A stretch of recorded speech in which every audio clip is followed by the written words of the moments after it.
Hey everybody, it's John from Seattle Coffee Gear. I'm here at home again.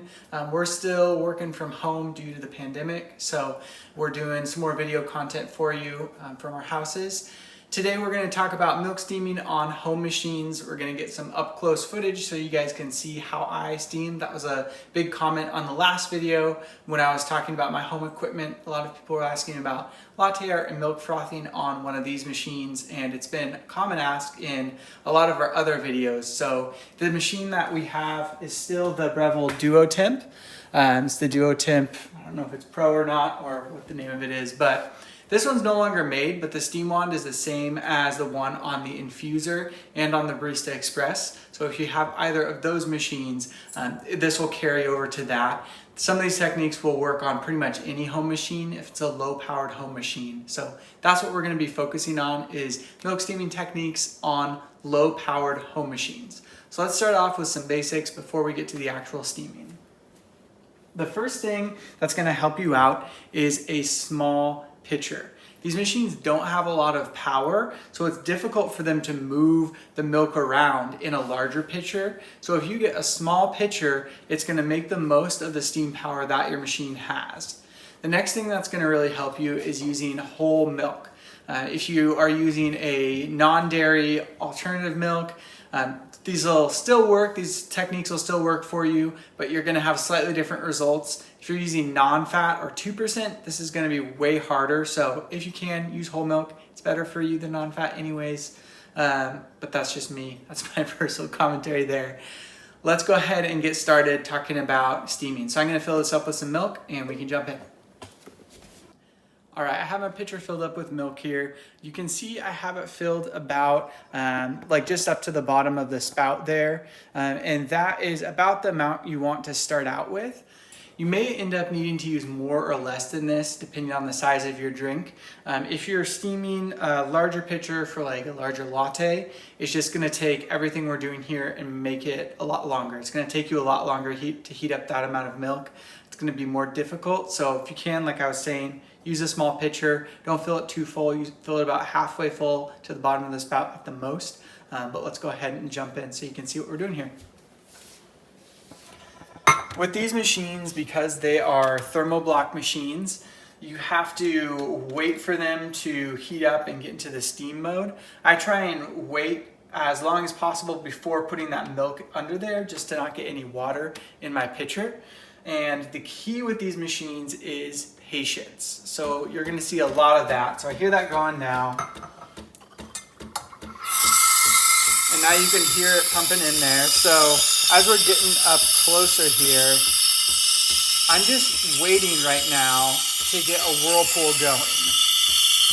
So once I feel like I have a good whirlpool going, I'm gonna drop it down and then just slowly add a little bit of air. I'm not trying to add big bubbles. These steam wand tips only have one hole in them, so it's pretty hard to mess this part up. Most people just aren't patient enough when they're frothing to get that whirlpool at the start. And then once you've added those bubbles in, you just want to put that steam wand just under the surface again, just a little bit to continue that whirlpool. And when it's at your desired temperature, go ahead and shut it off.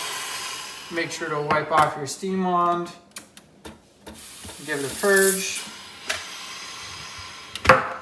And if you did it all right, you should end up with something that looks kind of like this.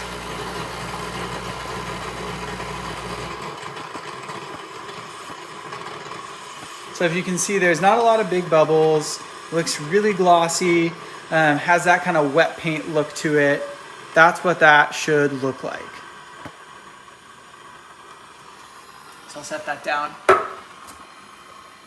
We'll get another shot in a second here, more close up, so you can see exactly what's going on with that vortex and with adding air. But the biggest thing, like I was talking about there, just being patient, because it's gonna take a little bit for that low amount of steam to push the milk around in a circle. So just let that get pushed around in a circle, wait till it's moving pretty quickly, and then slowly lower the pitcher down to add a little bit of air to it.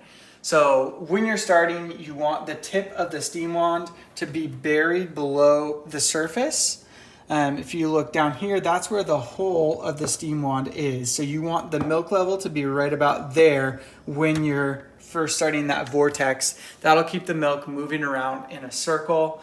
Once it's moving fast, then move the pitcher down, so then your milk level is just like at the base of the tip. So then some air will be getting introduced with that steam.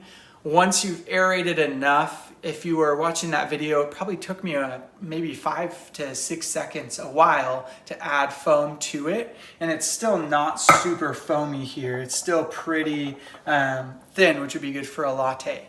So do that carefully, and then just bring the pitcher back up at the end to start that vortex again and push all that foam you created back into the milk, and that'll give you that really homogeneous, silky texture. So let's get another close-up shot of this frothing. I'll talk through it again, and then let's pour a drink so you can see what the final result is.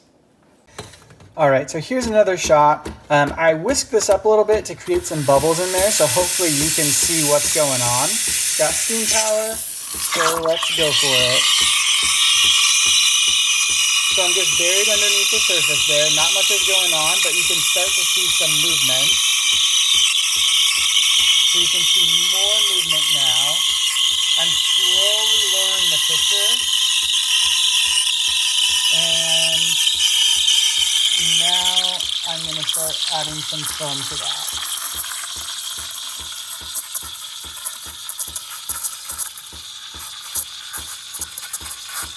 So that whispering noise is the foam being added to it. Got a little too much there, that's okay. So now just bring it right back up to stop that aeration and start that vortex again. You can see I'm just starting that whirlpool again. Once it gets to your desired temperature, go ahead and shut it off. And make sure to wipe off your steam wand.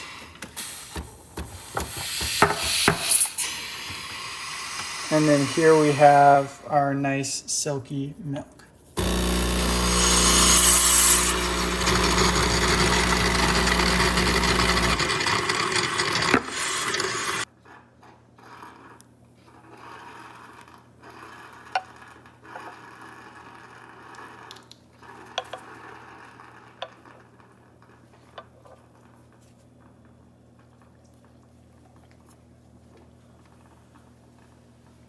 Hey everyone, thank you so much for watching today's video. If you enjoyed it and want to see more, make sure to subscribe, like the video if you enjoyed it. If you have questions about anything I showed in the video, leave a comment down below. Hopefully I can jump in there and answer some of those questions for you. So don't be shy to ask questions down there, and I'm happy to help. If you have other questions about equipment or buying something for your home, or if you're starting a coffee shop, please give us a call. Myself or one of my coworkers would be happy to talk with you about any of that. Thank you so much for watching. Have a good one.